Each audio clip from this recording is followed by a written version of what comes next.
আসসালামু আলাইকুম, স্বাগতম ইনফোভার্স সংবাদে। আমি মোহাম্মদ জয়েদ মাহমুদ আজকের সব আন্তর্জাতিক খবর নিয়ে হাজির হয়েছি। শুরুতেই জানিয়ে দিব সংবাদ শিরোনাম, তারপর বিস্তারিত। খামেনিকে সরাতে চান ট্রাম্প। ইরানের শক্তির কাছে কি পরাস্ত হবে যুক্তরাষ্ট্র? আলোচনা চলছে, সেই সঙ্গে বাড়ছে যুক্তরাষ্ট্র ইরান যুদ্ধের ঝুঁকি। সামরিক মহড়ার পরেও ইরানের শক্ত অবস্থানে বিস্মিত ট্রাম্প। ইরান যুক্তরাষ্ট্র উত্তেজনা চরমে, হামলা চালাতে প্রস্তুত ট্রাম্প। রেড লাইন নাকি রাজনৈতিক ফাঁদ, ইরানে হামলা নিয়ে দোলাচলে ট্রাম্প। এই বিষয়ে আপনার মতামত কমেন্টে জানান এবং যুদ্ধের সব আপডেট আগে পেতে চ্যানেলটি সাবস্ক্রাইব করে যাবেন। আসসালামু আলাইকুম, স্বাগতম জানাচ্ছি ইনফোভার্স সংবাদে। আমি মোহাম্মদ নাহিদ ইসলাম। এতক্ষণ শুনছিলেন সংবাদ শিরোনাম, এবার বিস্তারিত কম। খামেনিকে সরাতে চান ট্রাম্প। ইরানের শক্তির কাছে কি পরাস্ত হবে যুক্তরাষ্ট্র? এই বিষয়টি নিয়ে বর্তমানে বিশ্ব রাজনীতিতে চলছে তুমুল আলোচনা এবং বিশ্লেষকদের মতে এটি আধুনিক ভূরাজনীতির অন্যতম জটিল একটি সমীকরণ হতে যাচ্ছে। কারণ একদিকে রয়েছে বিশ্বের সবচেয়ে শক্তিশালী অর্থনীতির দেশ যুক্তরাষ্ট্র এবং অন্যদিকে রয়েছে মধ্যপ্রাচ্যের অন্যতম প্রভাবশালী এবং কৌশলগতভাবে অত্যন্ত দৃঢ় অবস্থানে থাকা দেশ ইরান, যাদের দীর্ঘদিনের রাজনৈতিক কাঠামো এবং প্রতিরোধ ক্ষমতা বারবার পশ্চামাদের হিসাব নিকাশ পাল্টে দিয়েছে। আপনারা নিশ্চয়ই লক্ষ্য করেছেন যে মার্কিন যুক্তরাষ্ট্রের বিগত কয়েকটি প্রশাসনের ধারাবাহিকতায় ট্রাম্প প্রশাসনের পক্ষ থেকেও ইরানের বর্তমান নেতৃত্ব পরিবর্তনের একটি প্রচ্ছন্ন ইঙ্গিত বারবার দেয়া হয়েছে, যাকে তারা সর্বোচ্চ চাপ প্রয়োগ বা ম্যাক্সিমাম প্রেশার ক্যাম্পেইন বলে আখ্যায়িত করে থাকেন। তবে প্রশ্ন হচ্ছে, এই কৌশল কি আসলেই কার্যকর হবে, নাকি এটি বুমেরাং হয়ে যুক্তরাষ্ট্রের জন্যই নতুন চ্যালেঞ্জ তৈরি করবে? ইরানের রাজনৈতিক কাঠামো অত্যন্ত সুসংগঠিত এবং তাদের ধর্মীয় ও রাজনৈতিক নেতৃত্বের শিকড় সমাজের অনেক গভীরে প্রথিত, যার ফলে বাইরে থেকে চাপ প্রয়োগ করে বা অর্থনৈতিক অবরোধের মাধ্যমে এই নেতৃত্বকে সরিয়ে দেওয়াটা যতটা সহজ মনে হয়, বাস্তবে তা অত্যন্ত কঠিন একটি কাজ। আন্তর্জাতিক সম্পর্ক বিশেষজ্ঞদের মতে, যুক্তরাষ্ট্র যদি মনে করে থাকে যে কেবল অর্থনৈতিক নিষেধাজ্ঞা বা সামরিক হুমকির মাধ্যমে ইরানের বর্তমান নেতৃত্বকে দুর্বল করা সম্ভব, তবে হয়তো তারা ইরানের অভ্যন্তরীণ জাতীয়তাবাদী চেতনা এবং আঞ্চলিক মিত্রদের সাথে তাদের গভীর সম্পর্কের বিষয়টি কিছুটা অবমূল্যায়ন করছে। অন্যদিকে ইরানের সামরিক সক্ষমতা, বিশেষ করে তাদের নিজস্ব প্রযুক্তিতে তৈরি ড্রোন, ব্যালিস্টিক মিসাইল প্রোগ্রাম এবং সাইবার নিরাপত্তা ব্যবস্থা গত এক দশকে এমন একটি পর্যায়ে পৌঁছেছে যা যে কোনো পরাশক্তির জন্যই একটি বড় মাথাব্যথার কারণ হতে পারে। আর ঠিক এই জায়গাতেই একটি বড় প্রশ্নচিহ্ন দেখা দেয় যে যুক্তরাষ্ট্র কি সত্যিই ইরানের এই বিশাল শক্তির কাছে পরাস্ত হতে চলেছে, নাকি তারা নতুন কোনো কৌশলগত পথে হাঁটবে? আলোচনা চলছে, সেই সঙ্গে বাড়ছে যুক্তরাষ্ট্র ইরান যুদ্ধের ঝুঁকি। এই শিরোনামটি আপাতদৃষ্টিতে কিছুটা পরস্পর বিরোধী মনে হলেও বর্তমান আন্তর্জাতিক কূটনীতির মঞ্চে এটিই সবচেয়ে বড় এবং রূঢ় বাস্তবতা। কারণ ইতিহাস ঘাটলে দেখা যায় যে যখনই দুটি বৈরী দেশের মধ্যে সবচেয়ে বেশি আলোচনা বা কূটনৈতিক তৎপরতা চলে, ঠিক তখনই পর্দার আড়ালে সামরিক প্রস্তুতির পারদও সর্বোচ্চ পর্যায়ে থাকে। একদিকে আমরা দেখতে পাচ্ছি ইউরোপীয় মিত্রদের মাধ্যমে বা মধ্যপ্রাচ্যের কিছু নিরপেক্ষ দেশের মধ্যস্থতায় যুক্তরাষ্ট্র এবং ইরানের মধ্যে এক ধরনের পরোক্ষ যোগাযোগ বা ব্যাক চ্যানেল কূটনীতি বজায় রাখার চেষ্টা করা হচ্ছে, যাতে করে পরিস্থিতি একেবারে নিয়ন্ত্রণের বাইরে চলে না যায় এবং কোনো অনাকাঙ্ক্ষিত বড় ধরনের সংঘাত এড়ানো সম্ভব হয়। কিন্তু অন্যদিকে আলোচনার টেবিলে নিজেদের অবস্থানকে আরও ভারী করার জন্য এবং প্রতিপক্ষকে মানসিক চাপে রাখার কৌশল হিসেবে উভয় পক্ষই তাদের সামরিক শক্তি প্রদর্শন এবং কৌশলগত অঞ্চলে নিজেদের উপস্থিতি বাড়ানোর প্রতিযোগিতায় মেতে উঠেছে, যা সাধারণ মানুষের মনে চরম উৎকণ্ঠার জন্ম দিচ্ছে।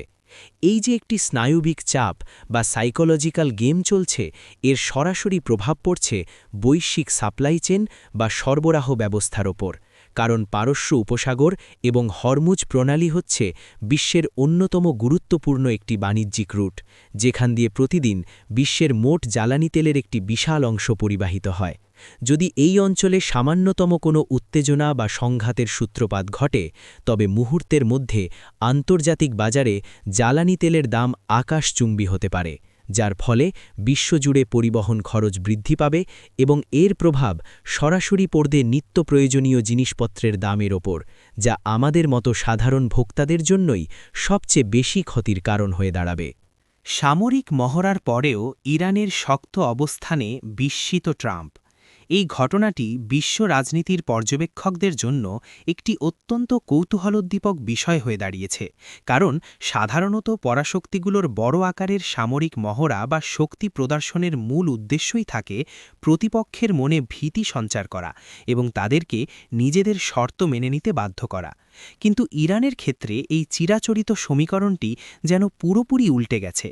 সম্প্রতি যুক্তরাষ্ট্র এবং তাদের মিত্র দেশগুলো মধ্যপ্রাচ্যের কৌশলগত জলসীমায় যে ব্যাপক আকারের সামরিক মহড়া পরিচালনা করেছে, তাতে অত্যাধুনিক যুদ্ধবিমান, নৌবাহিনীর বিশালাকার রণতরী এবং উন্নত প্রযুক্তির রাডার সিস্টেম ব্যবহার করা হয়েছে, যার স্পষ্ট বার্তা ছিল ইরানের ওপর একটি মানসিক এবং কৌশলগত চাপ তৈরি করা। কিন্তু এই বিশাল সামরিক আয়োজনের পরেও ইরান যেভাবে তাদের কূটনৈতিক এবং কৌশলগত অবস্থানে অবিচল রয়েছে, তা খোদ হোয়াইট হাউসের নীতি নির্ধারক এবং স্বয়ং ট্রাম্প প্রশাসনকেও রীতিমতো অবাক করেছে বলে বিভিন্ন আন্তর্জাতিক গণমাধ্যমের বিশ্লেষণে উঠে এসেছে। এর পেছনে অন্যতম প্রধান কারণ হচ্ছে ইরান গত কয়েক দশকে পশ্চিমা অবরোধ এবং নানা ধরনের আন্তর্জাতিক চাপের মধ্যে থেকে নিজেদের প্রতিরক্ষা ব্যবস্থাকে এমনভাবে সাজিয়েছে যে তারা বাইরের কোনো হুমকিতে সহজে বিচলিত হয় না, বরং তারা নিজেদের মতো করে একটি অ্যাসিমেট্রিক ওয়ারফেয়ার বা অসম যুদ্ধের কৌশল রপ্ত করেছে, যেখানে সরাসরি সম্মুখ সমরের চেয়ে গেরিলা কৌশল, সাইবার সক্ষমতা এবং ড্রোন প্রযুক্তির ওপর বেশি জোর দেওয়া হয়েছে। ট্রাম্প প্রশাসনের বিস্ময়ের আরেকটি বড় জায়গা হল ইরানের অভ্যন্তরীণ ঐক্য, কারণ বাইরে থেকে যতই চাপ আসুক না কেন, জাতীয় নিরাপত্তা এবং সার্বভৌমত্বের প্রশ্নে ইরানের সাধারণ মানুষ এবং নেতৃত্ব একই বিন্দুতে অবস্থান করে, যা তাদের মনস্তাত্ত্বিক শক্তিকে আরও বহুগুণ বাড়িয়ে দেয়। ইরান যুক্তরাষ্ট্র উত্তেজনা চরমে, হামলা চালাতে প্রস্তুত ট্রাম্প। সংবাদ মাধ্যমে এমন একটি শিরোনাম দেখার পর স্বভাবতই বিশ্বজুড়ে শেয়ার বাজার, আন্তর্জাতিক বাণিজ্য সংস্থা এবং সাধারণ মানুষের মধ্যে এক ধরনের প্রবল শঙ্কা তৈরি হওয়াটা খুবই স্বাভাবিক। তবে খবরটির ভেতরের প্রেক্ষাপট বিশ্লেষণ করলে আমরা দেখতে পাব যে পরিস্থিতি যতটা উত্তেজক মনে হচ্ছে, বাস্তবতার সমীকরণ তার চেয়েও অনেক বেশি জটিল এবং হিসাব নিকাশে পরিপূর্ণ। যুক্তরাষ্ট্রের প্রেসিডেন্ট হিসেবে ডোনাল্ড ট্রাম্প সব সময়ই তার আনপ্রেডিক্টেবল বা অপ্রত্যাশিত সিদ্ধান্ত নেওয়ার জন্য বিশ্বজুড়ে পরিচিত। তিনি অনেক সময় এমন সব কড়া ভাষায় বিবৃতি দেন বা সামাজিক যোগাযোগ মাধ্যমে এমন সব বার্তা প্রকাশ করেন যা সরাসরি সামরিক পদক্ষেপের ইঙ্গিত বহন করে। কিন্তু আন্তর্জাতিক সম্পর্ক বিশ্লেষকরা মনে করেন যে এটি মূলত তার একটি সুপরিচিত নেগোসিয়েশন ট্যাকটিক্স বা দর কষাকষির কৌশল। তিনি প্রতিপক্ষকে চরম সীমানায় নিয়ে গিয়ে তাদের ওপর সর্বোচ্চ মানসিক চাপ তৈরি করতে পছন্দ করেন, যাতে তারা যুক্তরাষ্ট্রের শর্ত মেনে নিতে বাধ্য হয়, যাকে রাষ্ট্রবিজ্ঞানের ভাষায় ব্রিঙ্কম্যানশিপ বলা হয়ে থাকে, অর্থাৎ খাদের কিনারায় নিয়ে গিয়ে ভয় দেখানো। কিন্তু একটি পূর্ণাঙ্গ সামরিক আক্রমণ বা হামলা চালানো কোনো সাধারণ বিষয় নয়। এর সাথে জড়িয়ে থাকে মার্কিন কংগ্রেসের অনুমোদন, পেন্টাগনের সামরিক কৌশলগত রিপোর্ট, গোয়েন্দা সংস্থাগুলোর সুস্পষ্ট তথ্য এবং সর্বোপরি মার্কিন নাগরিকদের সমর্থন, যারা ইতোমধ্যেই ইরাক এবং আফগানিস্তানের মতো দীর্ঘমেয়াদী ও ব্যয়বহুল যুদ্ধে চরমভাবে ক্লান্ত এবং নতুন করে কোনো দেশের সাথে বড় ধরনের সংঘাতে জড়ানোর ঘোর বিরোধী। অন্যদিকে ইরানও খুব ভালোভাবে জানে যে যুক্তরাষ্ট্রের এই প্রস্তুতির কথা বারবার প্রচার করার পেছনে মূল উদ্দেশ্য হচ্ছে তাদের অর্থনীতি এবং রাজনৈতিক স্থিতিশীলতার উপর আঘাত হানা। তাই তারাও পাল্টা প্রস্তুতি হিসেবে তাদের আকাশ প্রতিরক্ষা ব্যবস্থা এবং রেভলিউশনারি গার্ডের তৎপরতা সর্বোচ্চ পর্যায়ে নিয়ে গেছে। রেড লাইন নাকি রাজনৈতিক ফাঁদ, ইরানে হামলা নিয়ে দোলাচলে ট্রাম্প। বর্তমান পরিস্থিতির সবচেয়ে আকর্ষণীয় এবং গুরুত্বপূর্ণ বিশ্লেষণটি লুকিয়ে আছে এই শিরোনামের ভেতরেই, কারণ আন্তর্জাতিক কূটনীতিতে রেড লাইন বা লাল সীমা নির্ধারণ করা অত্যন্ত ঝুঁকিপূর্ণ একটি কাজ, এবং এটি যে কোনো রাষ্ট্রপ্রধানের জন্যেই একটি বড় ধরনের রাজনৈতিক পরীক্ষার জায়গা। ট্রাম্প প্রশাসন যদি প্রকাশ্যে এমন কোনো রেড লাইন বা চরম সীমা ঘোষণা করে বসে যে ইরান নির্দিষ্ট কোনো পদক্ষেপ নিলে যুক্তরাষ্ট্র সরাসরি সামরিক ব্যবস্থা নেবে, তবে সেই রেড লাইনটি আসলে যুক্তরাষ্ট্রের জন্যেই একটি বড় ফাঁদ হয়ে দাঁড়াতে পারে। কারণ ইরান যদি তাদের নিজস্ব কৌশল অনুযায়ী অত্যন্ত সূক্ষ্মভাবে সেই রেড লাইন অতিক্রম করে বা এমন কোনো ধূসর অঞ্চলে বা গ্রে জোনে অবস্থান নিয়ে কাজ করে যা সরাসরি রেড লাইনের আওতায় পড়ে না কিন্তু পরিস্থিতিকে উত্তপ্ত করে, তখন মার্কিন প্রেসিডেন্ট এক চরম দোলাচলে বা দোটানায় পড়ে যান। তিনি যদি তখন সামরিক পদক্ষেপ না নেন, তবে বিশ্বমঞ্চে এবং তার নিজ দেশের ভোটারদের কাছে তিনি একজন দুর্বল নেতা হিসেবে পরিগণিত হবেন। তার কথার কোনো মূল্য থাকবে না এবং মিত্র দেশগুলিও যুক্তরাষ্ট্রের নিরাপত্তার গ্যারান্টি নিয়ে সন্দিহান হয়ে পড়বে।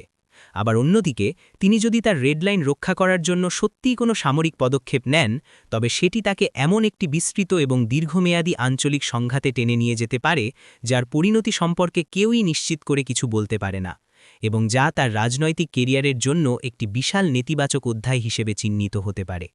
ঠিক এই কারণেই আন্তর্জাতিক বিশ্লেষকরা মনে করছেন যে ইরান অত্যন্ত চতুরতার সাথে যুক্তরাষ্ট্রকে এমন একটি রাজনৈতিক ফাঁদে ফেলার চেষ্টা করছে যেখানে ট্রাম্পকে হয় সম্মান বাঁচাতে যুদ্ধে জড়াতে হবে, নয়তো যুদ্ধ এড়াতে গিয়ে নিজের ভাবমূর্তি ক্ষুণ্ণ করতে হবে।